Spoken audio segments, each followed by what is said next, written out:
அவருடைய ஆசீர்வாதங்களை நம்பும் பொழுது நாம் செழிக்கிறோம் என்பது உண்மைதான். அது ஒரு லெவல் ஆஃப் பிளெஸிங்ஸை நம்ம என்ன பண்ண முடியும், பார்க்க முடியும். ஆனால் இது அனதர் லெவல் ஆஃப் பிளெஸிங்ஸ். அதாவது ஒரு ரூட்டடாக இருக்கணுங்கிறாரு. நீங்கள் ஃப்ரூட்டடாக இருக்கணும்னா ரூட்டடாக இருக்கணும்.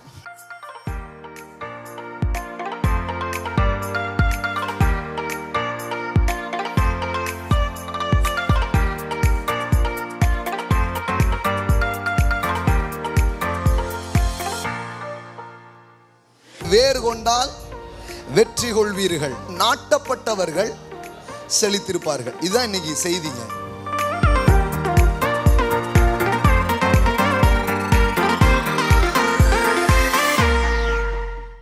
இப்போ நான் பேசுறது என்னன்னா, ரூட்டட், நாட்டப்பட்டதினால் ஏற்படுகிற ஆசீர்வாதங்கள், இதை பற்றி பேச போறோம். உபதேச நிலை தாண்டி உறவு நிலை. வெறும் உபதேசங்களை மட்டும் கேட்கிறீர்கள் என்றால் அதில் பயனே இல்லைன்னு நான் சொல்ல மாட்டேன்.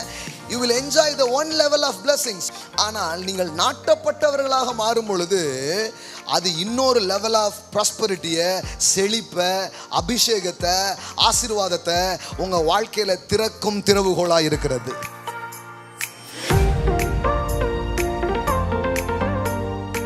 அன்னைக்கு ஆலயம்னு சொல்லப்படுது, இன்னைக்கு என்ன சொல்றோம், தேவனுடைய சபை என்று சொல்லப்படுகிறோம்.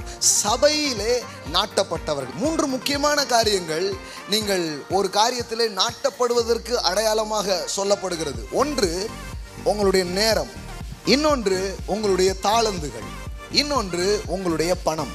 இந்த 3ஐயும் ஒரு இடத்துல நீங்க செலவு பண்றீங்கன்னா அங்கு நீங்கள் நாட்டப்பட்டவர்களாக இருக்கிறீர்கள்.